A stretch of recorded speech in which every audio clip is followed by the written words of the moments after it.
今日はですね、最近発売された iPhone 16、こちらについてお話をしたいと思います。まずですね、堀江の Wi-Fi キャンペーン中ということで、iPhone 発売記念ということで、私がね、購入した iPhone 16 Pro Max、こちらの方ですね、X モバイルのですね、キャンペーンということで、堀江の Wi-Fi と堀江モバイル、堀モって出してるんですけれども、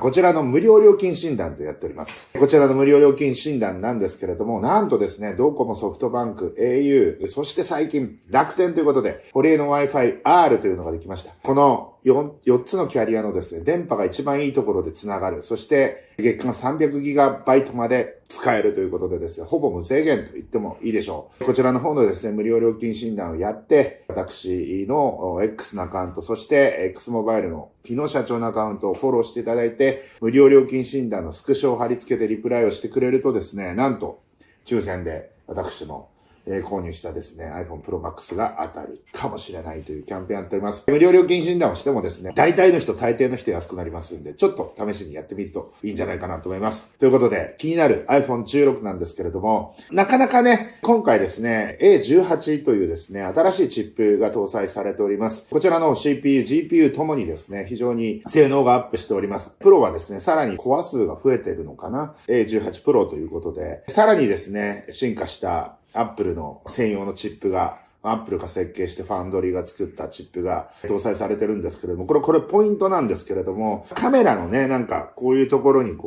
カメラ専用のボタンがついたりとかですね、カメラの機能をボタンでちょっと物理ボタンでですね、制御する機能がついてるなんていうふうに言われております。またですね、フレームレートが上がったりとかですね、画像の品質が 4K で撮れる部分がすごく増えたりとか、カメラの性能アップばっかりに結構皆さん頭の方言ってると思いますけれども、これポイントは何かというと Apple Intelligence と言われる Apple の専用に開発した AI ですね。ちょっと Apple 今回の生成系 AI ブームには出遅れてましたけれども、ここでなんと OS レベルでキャッチアップするということで、まさにマイクロソフトが出している Copilot PC に対抗するような形だと思うんですけれども、なんと OS レベルでですね、生成系 AI をですね、実装するということで、まだ残念ながら日本語版は来年になるんですけれども使えないんですが、Apple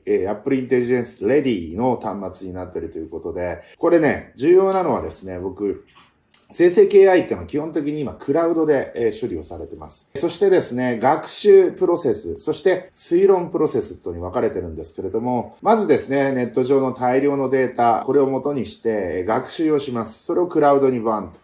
と、AI の頭脳みたいな形でクラウド上にボンと置いてあるんですけれども、そこにプロンプトを出してですね、いろんな作業をさせるんですが、この部分推論プロセスと言われます。この推論プロセスも今クラウドで、OpenAI とかですね、クロードとかですね、こういったやつはですね、全部クラウド上でやってるんですけれども、なので一人一人に割り当てられるこの推論プロセス用のプロセッシングの時間というかですね、パワーというのはですね、シェアリングされてるわけですけれども、Apple Intelligence 今後の進化を考えるとですね、このいわゆるエッジコンピューティングと言われるこの端末ですね、端末っていう意味でエッジって言うんですけれども、要はクラウドではなくて、それぞれのローカルにあるこのスマホでAI の処理、特にその推論プロセスをこちらの方でやっていく流れになるんじゃないかなと思います。で、最近の研究でこの推論プロセスにプロセッシングスピードとかリソースを使うとですね、非常に AI の性能が良くなるということがですね、最近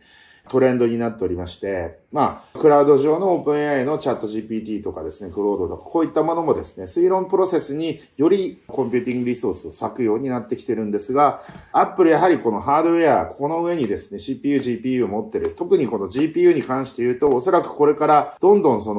もともと GPU っていうのはポリゴンとかですね、こういったものを処理するために行列計算をやるような、いわゆる汎用行列計算プロセッシングユニットだったわけですけれども、これをより AI に特化させた形での行列計算できるようにしているのが AI 用のチップなんですが、各社しのぎを削って、特にこのエッジコンピューティング分野でのですね、研究開発とか言います。研究開発というのは非常に盛り上がっていると。ここだったら OpenAI にも勝てるんじゃないかということでですね、各社が今しのぎを削っている状況ですが、こちらに Apple が OS レベルで参入をしてくるということで、非常に期待しております。例えばですけれども、写真の検索、これまで GPS とかジオタグみたいなものとかですね、タイムスタンプとかですね、こういったものからしか検索がなかなか難しかったわけですけれども、これがですね、ローカルに入ってる写真とか動画とかですね、こういったものを AI で認識をして、例えばですね、何か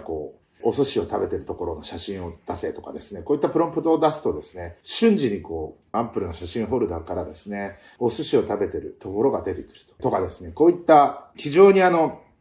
検索だったりとかですね、自分がやってることを、ローカルのですね、このスマートフォン上でやってることがですね、すべて AI が処理をしてですね、アウトプット、プロンプトに対してアウトプットを出してくれる。それがまた、これがね、大事なところなんですけど、新しい機種に、